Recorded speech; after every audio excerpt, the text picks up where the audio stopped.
आई, ते घर इतके जुने का आहे? असतात असली घरे ज्यात कोणीच राहत नाही. समीरा म्हणाली. एक कुटुंब जे नवीनच तिथे स्थायिक झालेले होते. सुरेश एक पोलीस अधिकारी होता, त्यामुळे त्याची बदली होणे हे काही नवीन नव्हे. वाटेत त्यांना एक पडके घर लागले होते. त्याविषयीची प्रकाश आपल्या आईला विचारत होता. संध्याकाळचे रम्य वातावरण होते. तिथे एक डांबरीकरण न केलेला रस्ता होता. आजूबाजूला कमरे एवढे गवत वाढलेले होते आणि त्यातच काही ठिकाणी रानटी फुलेही फुलली होती. प्रकाश मोतीला घेऊन बाहेर पडला. त्याची पावले झपाझप पडत होती. ते दूरवर पोहोचले व परतण्यासाठी म्हणून मार्गी लागले. अचानक प्रकाशचे पाय जागीच थबकले. ते जुने घर काहीच अंतरावर होते. घराच्या भिंतींना दिलेला रंग केव्हाच उडाला होता, त्यामुळे त्या काळ्या पडलेल्या होत्या. त्या भिंतींवर वेलींनी आणि कुठेतरी उगवलेल्या पण मूळ नसल्या कारणाने वाळलेले गवत होते. घराभोवती केलेले कंपाऊंड मोडकळीस आले होते. प्रकाशला जाणवले की हे घर काही वर्षांअगोदर किती सुंदर व नीटनेटके असावे, पण आता ते फक्त एक जुनी वास्तू होऊन पडलेले होते. अचानक प्रकाश दचकला. मोती जोरदारपणे भुंकत होता. अगदी घरावर नजर खिळून त्याचे भुंकणे चालू होते. अरे मोती, शांत हो. पण तो काही शांत होण्याचे नावच घेत नव्हता. त्याची हालचाल वाढली होती व तो दोरीला हिसके देत जोरजोरात भुंकत होता. हा इतका पिसाळला कसा? माझ्या पुढे तरी त्याने असे कधी केले नाही. मात्र कोणी अनोळखी व्यक्ती नजरेस पडताच त्याचा असाच धिंगाणा सुरू होतो. मात्र इथे सुनसान प्रदेशात असेल तरी कोण? प्रकाश स्वतःशीच विचार करत होता. तोच त्याचे लक्ष घराच्या दुसऱ्या मजल्यावरील खोलीच्या खिडकीवर खिळले. कोणीतरी होते तिथे, जे दोघांवर लक्ष ठेवून होते. खिडकीला काच होती व काचेवर बरीच धूळ साचली होती. तिथे एक अस्पष्ट आकृती तरळत होती. अचानक का होईना प्रकाशचे नाडीचे ठोके वाढलेले होते. जे घर इतके गैरसोयीचे आहे, त्यात कोणीतरी आहे की हा डोळ्यांना होणारा भास आहे? ती आकृती काहीच वेळात तिथून गायब झाली. त्याच घरात कसला तरी खडखडण्याचा आवाज प्रकाशच्या कानी आला.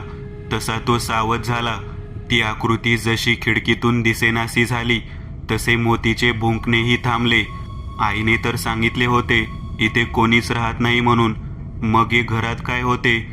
तेवढ्यात घराचा दरवाजा खाड करून उघडला. तसा मोती जोरात हिसके देऊ लागला. प्रकाशला त्याला सावरणे जीवावर आले. त्याचे भुंकणे दुप्पट वाढलेले होते. दाराच्या आडोशाला काहीतरी उभे होते. त्याचे तोंड काळ्या केसांनी झाकलेले होते. काळपट हाताची बोटे दाराच्या चौकटीवर स्थिरावलेली होती. तो अर्धवट चेहरा पुरेसा होता काळजाला चिरण्यासाठी. मोती, पळ. पण ते कुत्रे कसे हलते? बरं की ते अजून लहानच होते. प्रकाशने धूम ठोकली. त्याने मागे वळून पाहिले नाही. हवेत जरासा बदल झाला होता. आपल्या पाठीमागे कोणीतरी खरोखरच येत आहे काय हे पाहण्यासाठी प्रकाशला वेळ नव्हता. घर नजरेस पडताच त्याच्या जीवात जीव आला आणि तो थोडा विसावासाठी थांबला. त्याने मागे फिरून पाहिले.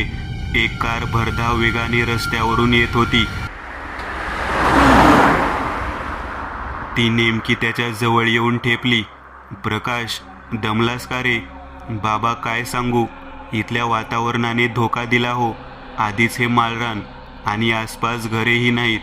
हे एकटे आणि शांत ठिकाण आपण निवडलेच कसे? आते आधी प्रकाश आतमध्ये बसला.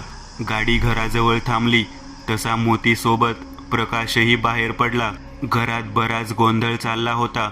नेहमीप्रमाणे ते दोघं आपापसात भांडत होते. पण सुरेशने घरात पाय ठेवताच एक जबर शांतता तिथे निर्माण झाली. काय रे, जणू भिजलासच तू. मला वेळ नाही तुझ्यासोबत बोलायला, प्रकाश म्हणाला. त्याची भीतीने गाळण उडाली आहे. होय ना प्रकाश? मी घाबरत नाही. नाहीतर पिंजऱ्यात वाघाला बघून आईला बिलगलेली घाबरट मुलगी माझ्या डोळ्यासमोर येते. आणि आता तुमचे भांडण उरकले ना, मला मध्ये आणू नका. बाबा आताच बाहेर येतील. अरे जा तू, आधी हातपाय धु. धुळीने किती मळलेत. होय, मला दिसतात ते. तुमच्यासारखा मी आळशी नाही ना, घरी बसून राहणारा. प्रकाश चिडवत म्हणाला. ए, आळशी कोणाला बोलतोस? थांब दाखवतेच. पण पिऊ खाली बसली, कारण सुरेश जिन्यावर होता. जिरली. प्रकाश तिला चिडवत म्हणाला. सुरेश, मुलांच्या शिक्षणाचे काय? समीरने विचारले. त्याला अजून बाकी आहे, कदाचित बदलीही होईल. याची उन्हाळ्याची सुट्टी संपेपर्यंत तरी त्याचे टेन्शन नाही. त्यांना एन्जॉय करू दे. सुरेश म्हणाला. नाहीतरी आपल्या बापाला प्रत्येक मुलं घाबरत असते तसे पिऊ आणि कुणालही आपल्या बापाची धास्ती बाळगून असत. प्रकाशचे वेगळे होते. तो लाडका व लहान होता, त्यामुळे तो बिनधास्त वागायचा. असे नाही की त्याला फटकारा मिळत नसे. चूक केली तर त्यालाही शिक्षा भोगावी लागे. रात्रीचे जेवण झाले तशी मुले आपल्या खोलीत शिरली. रात्री त्यांना झोप ती कसली येते. ते तिघे भावंड गप्पा मारत बसले. प्रकाश, बाबांना सांग की कुठेतरी बाहेर फिरायला जाऊयात म्हणून. पियुषी म्हणाली. होय प्रकाश, तूच एक आहेस जो बाबांना कन्व्हिन्स करू शकतो. कुणाल त्याला हरभऱ्याच्या झाडावर चढवत म्हणाला. ए, मला मक्खन लावू नका, पण एक आनंदाची बातमी जरूर आहे. कोणती? उद्या आईबाबा काही दिवसांसाठी बाहेर जात आहेत. तर त्यात काय आहे? बघतोस नाही माळरान, इथे कुठे ॲडव्हेंचर करता येईल? ए लाडकी दी, एक जागा आहे ग. कोणती? ते पडके घर. काय? तिथे काय आहे असे? आणि प्रकाश, ते आपल्याला शोभते काय दुसऱ्याच्या घरात असे शिरायला? कुणाल आपले तोंड फिरवत म्हणाला. मी जे बोलेल ना ते ऐकल्यावर तू एका पायावर तयार होशील. आणि त्या घरात कोणीच राहत नाही रे. काळजी करू नकोस. त्यात काहीतरी रहस्य लपलेले आहे. तेच शोधायला मज्जा येईल. काय रहस्य? ताई सांगतो. म्हणत संध्याकाळी जे काही घडले ते सर्व प्रकाशने दोघांना आणखीनच वाढवून सांगितले. ए, नको नको, तिथे नको. पियुषी थोडी घाबरली होती. घाबरलीस ना? प्रकाश तिला चिडवत म्हणाला. मी ते घर पाहिले आहे. ते असे दिसते की कोणीही पाहिले तर त्याची फाटून जाईल. पियुषी म्हणाली. कुठून शिकलीस ग हे शब्द? मला तरी इंटरेस्ट आला आहे त्याच्यात. प्रकाश म्हणतो तसे जर त्यात कोणी असेल तर त्याचा छडा लावणे खूप जबर वाटेल. शेवटी हे तर कळेल की पडक्या बंगल्यात कोण दबा धरून बसले आहे ते. कुणाल म्हणाला. त्याच्या चेहऱ्यावर एक वेगळेच तेज चमकत होते. आई म्हणते की असल्या पडक्या घरात कोणी नसते, आणि जर कोणी असेल तर ते कोण आणि का त्या घरात अगदी गुप्तपणे वावरत आहे? अरे, जर तिथे काही धोका असेल तर? पियुषी घाबरत म्हणाली. तर तू ना आईबाबांसोबतच उद्या निघ. घाबुताई कुठली? प्रकाश म्हणाला. घाबरत नाही मी. चला तर मग नवे मिशन सुरू करूयात. पण नाव काय द्यायचे या मिशनला? पियुषी आपला हात पुढे करत म्हणाली. मिशन पडका बंगला. तिच्या हातावर हात ठेवत प्रकाश म्हणाला. मी तर खूपच उत्सुक आहे रे. कुणालही आपला हात दोघांच्या हातावर ठेवत म्हणाला. म्हणजे एक्सायटेड ना? आईने पियुषीच्या कानावर अनेक सूचना देऊन त्यांना चांगले बजावले. त्यांनाही वाटत होते की मुलांना असे एकटे सोडून जाऊ नये, पण त्यांचा नाईलाज होता. जर काही समस्या उद्भवली तर लगेच स्टेशनला कॉल लावा. तसे मी सांगून ठेवले आहे पांडूला. तो अधूनमधून इथे येत जाईल. आणि जास्ती बाहेर फिरू नका व कोणत्याही अनोळखी व्यक्तीला घरात घेऊ नका.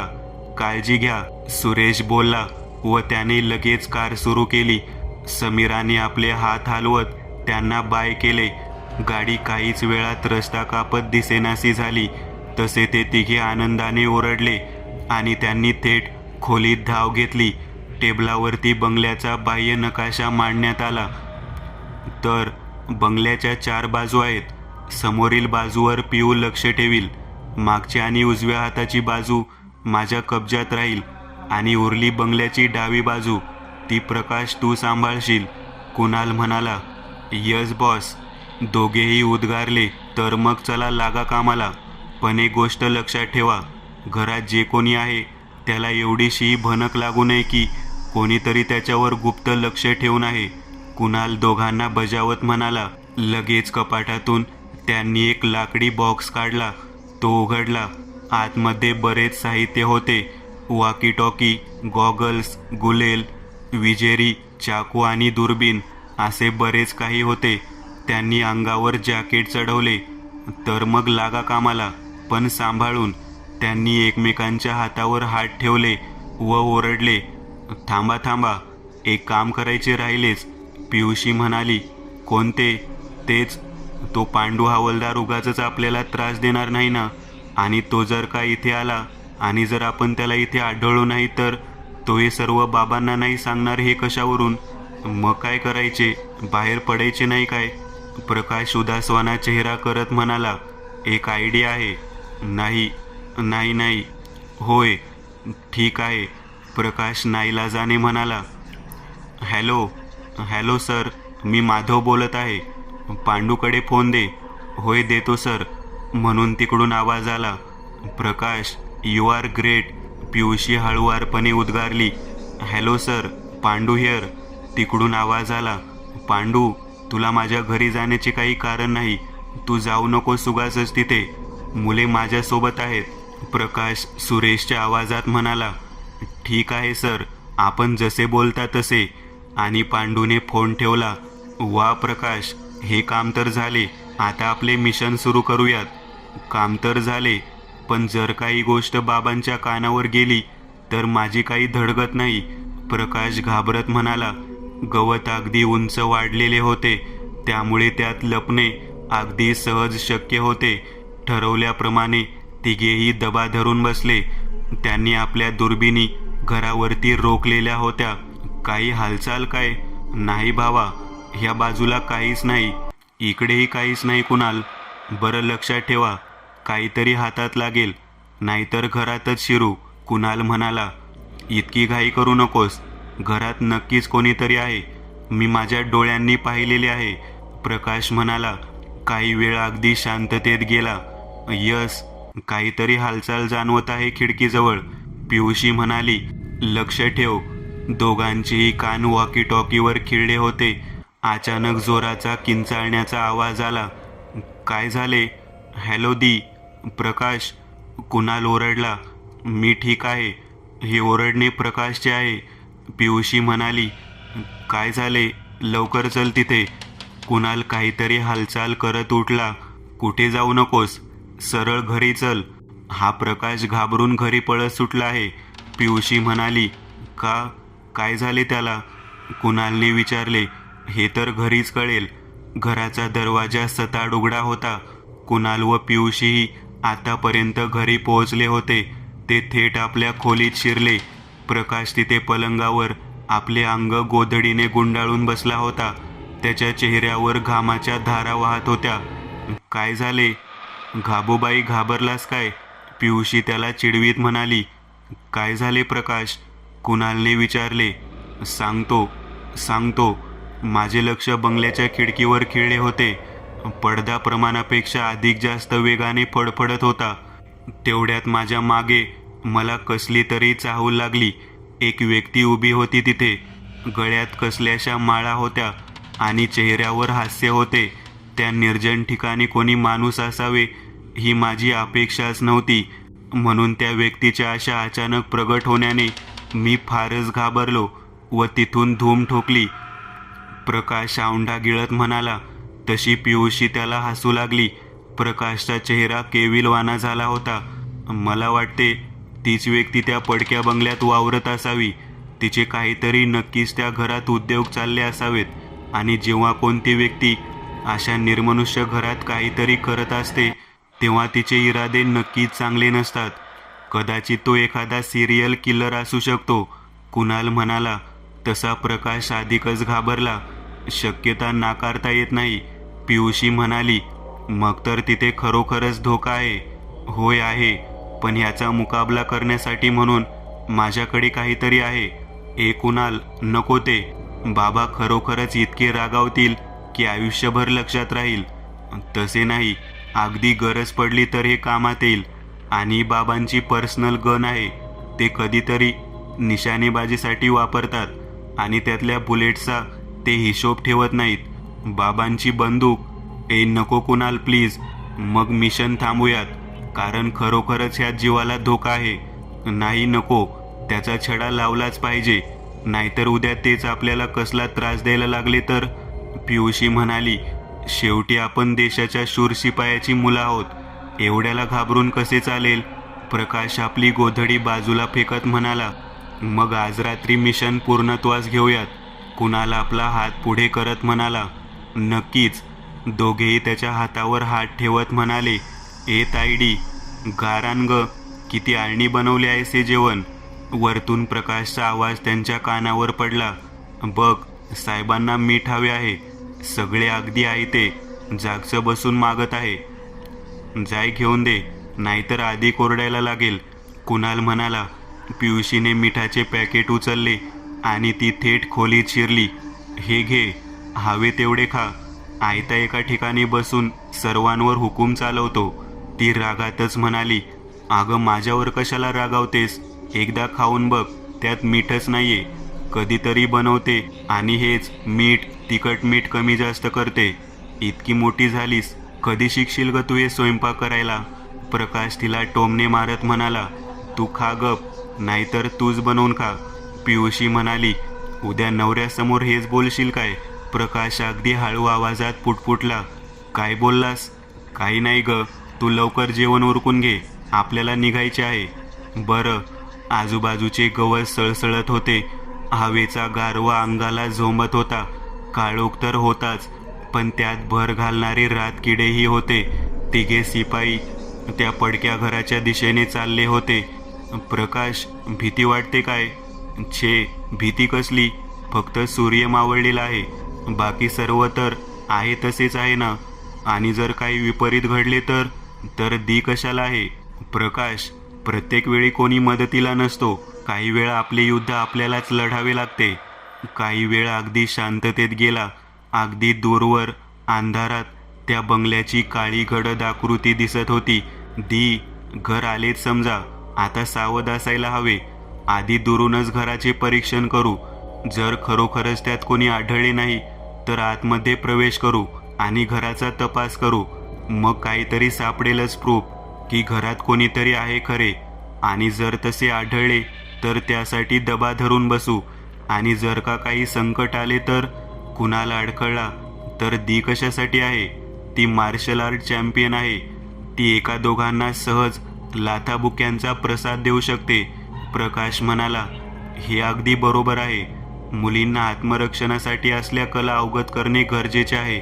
मात्र अगदी किरकोळ पालक याकडे लक्ष देतात. मानले की शांती गरजेची आहे, परंतु स्त्रिया, त्यांचे काय? असो. घर अगदी जवळ आले होते. तिघेही गवतात दबा धरून बसले होते. रात्रीचे 9 वाजून गेले, मात्र अद्याप कोणतीच हालचाल घरात जाणवत नव्हती. किती वाट पाहावी लागेल अजून? सरळ घरातच प्रवेश करूयात.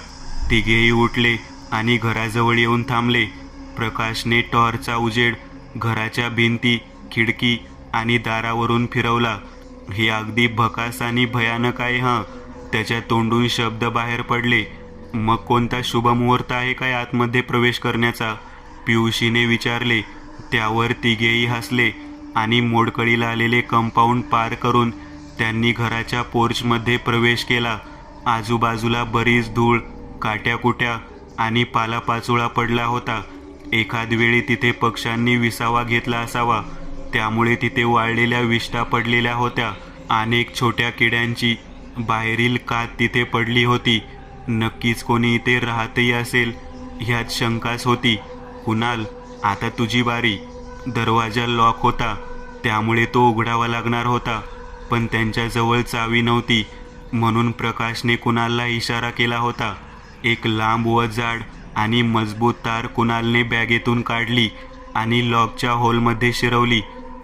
काहीतरी अंदाजा घेत त्याने तार फिरवली आणि दरवाजा खाड करून उघडला. तिघांनी अगदी सावधपणे आत प्रवेश केला. कुणालने टॉर्चचा प्रकाश टाकत गन एका हाताने ताणली होती. प्रकाशने आपली गुलेल ताणून धरली होती, तर पियुषी कशी मागे राहील? तिने आपल्या हातात चाकू सावरला होता. आतमध्ये कोपऱ्यात अंधार दाटला होता. तीच भयान शांतता तिथे पसरली होती.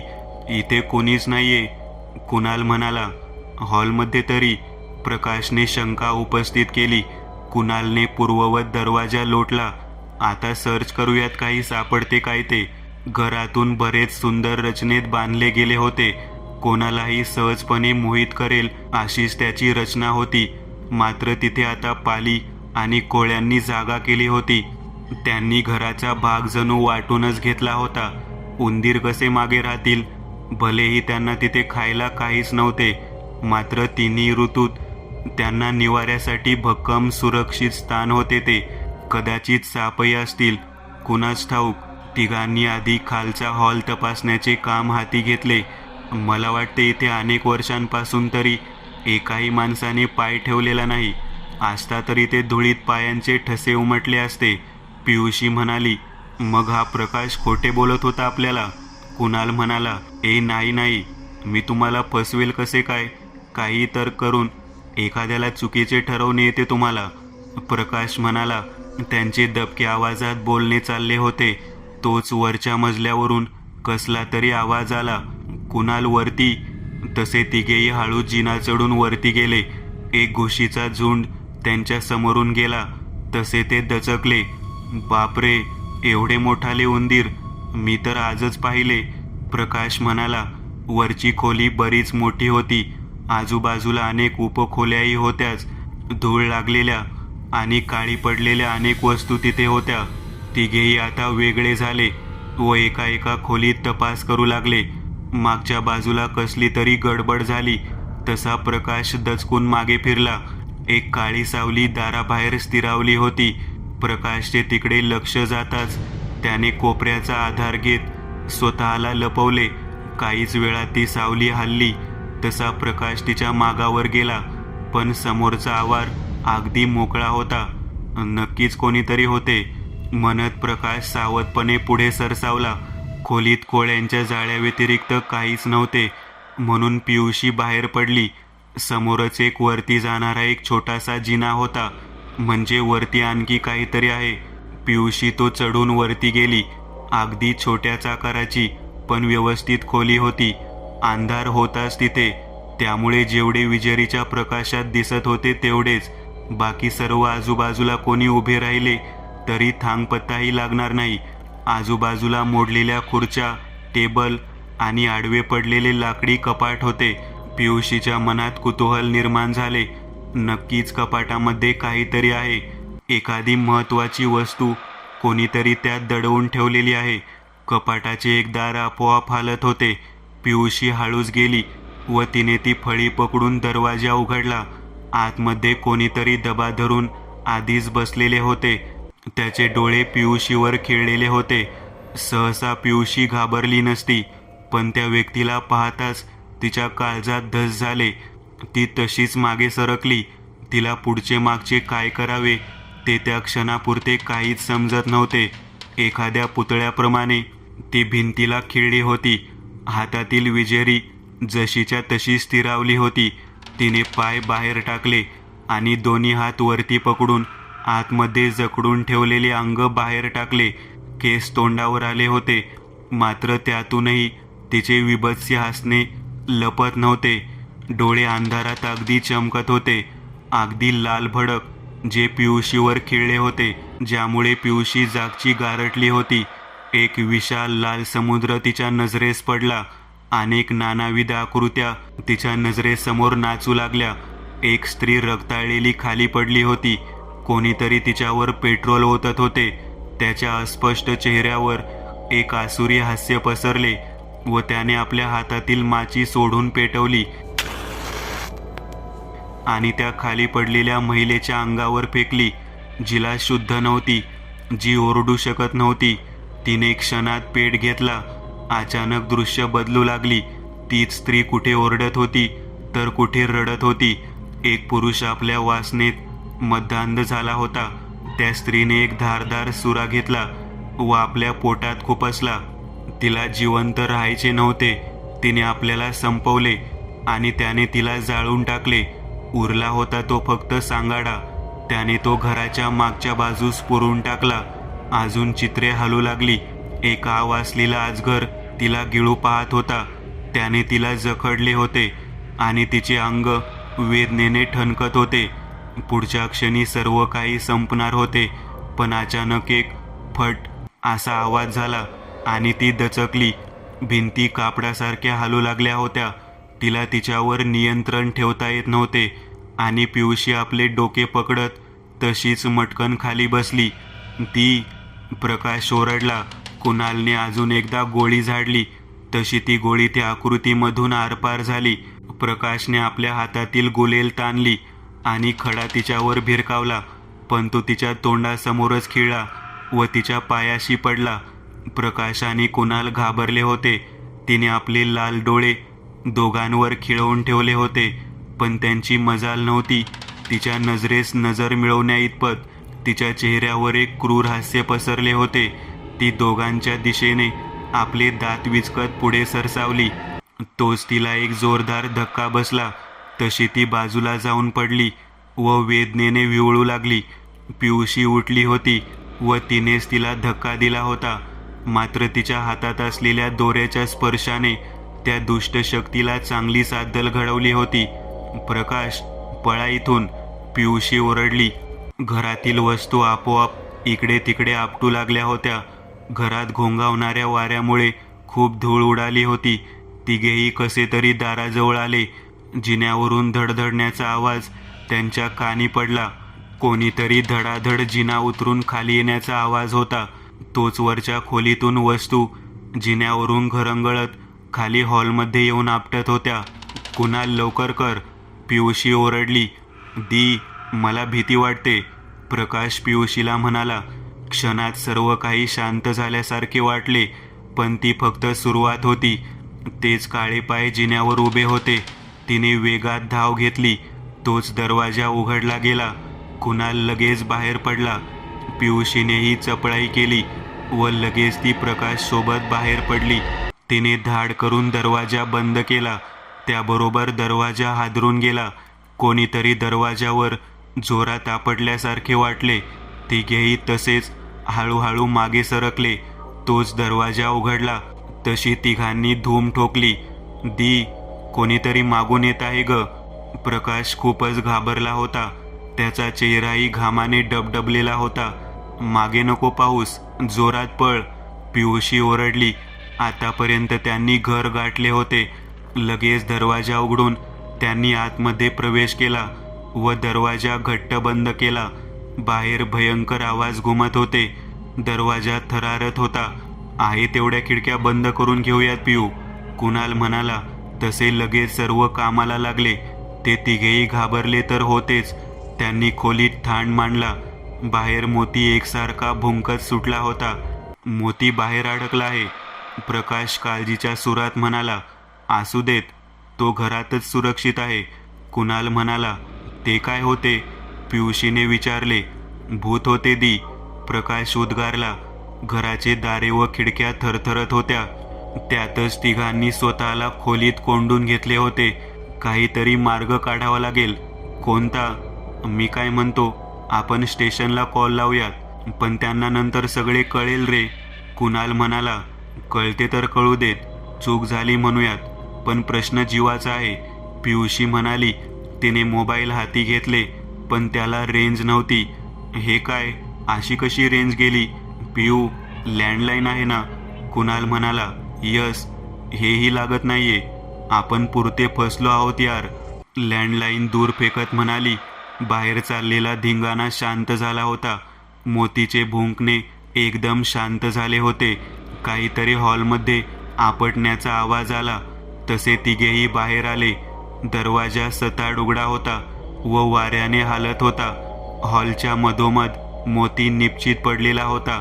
मोती, प्रकाश आपल्या दाटलेल्या सुरात ओरडला व धावला. तिथे धोका होता, पण ते त्याच्या लक्षात नव्हते. तो पटकन गेला व त्याने मोतीला उचलून घेतले. त्याच्यात प्राण उरला नव्हता. ते निपचित पडलेले होते. तोच सोफ्यावर दोन काळे हात पडले.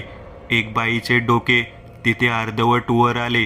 तिच्या चेहऱ्यावर पसरलेल्या केसातून दोन लाल डोळे चमकत होते. प्रकाश, पियुषी ओरडली व धावली. तिने लागलीच त्याचा हात धरला व त्याला ओढतच जिन्यावरून त्याला वरती घेऊन गेली. ती आकृती क्षणात सोफ्यावर चढून बसली व एक हिडीस हास्य तिच्या तोंडातून बाहेर पडले. त्याने तिघांच्या अंगावर काटा उभा राहिला. समोरचे दृश्य तर न पाहण्यासारखेच होते. परत एकदा त्यांनी खोलीत प्रवेश केला व खोलीचा दरवाजा घट्ट बंद केला. मोती, प्रकाश रडत होता. काय करायचे? ए प्रकाश, शुद्धीवर ये, कुणाल ओरडला. काहीतरी मार्ग असेल ना? आपण सरळ देवघरात जायचे होते, पण ते सावट तिथे वाट अडवून बसलेले होते. पियुषी म्हणाली. आतापर्यंत प्रकाश भानावर आला होता. त्याने माझ्या मोतीचा जीव घेतला. मी सोडणार नाही त्याला, म्हणत तो जागचा उठला. ए सांभाळ, सांभाळ म्हणत दोघांनी त्याला पकडले, पण तो हिसके देत होता. तेवढ्या जिन्यावरून कसला तरी आवाज आला आणि तिथे शांतता पसरली. दी, ते वरती येत आहे, प्रकाश म्हणाला. तेच तर, कोणता तरी मार्ग काढ म्हणत आहोत तुला, पियुषी म्हणाली. मी कुठेतरी वाचले होते की भूते मिठाला घाबरतात म्हणून. जर आपण मिठाचा रिंगण आखला तर कदाचित सुरक्षित राहू, प्रकाश म्हणाला. पण आता मीठ कोण आणेल? दोघेही काळजीत म्हणाले. तेवढ्या दारावर कोणीतरी जोरात धडकी मारू लागले.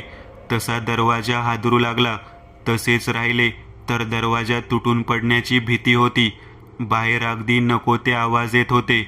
त्यामुळे तिघेही दरवाजाजवळ जाण्यासही घाबरत होते व ते दरवाजा तोडण्याच्या तयारीत होते.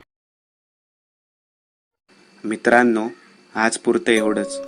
तुम्हाला जर काही गोष्ट आवडली असेल तर नक्की लाईक करा.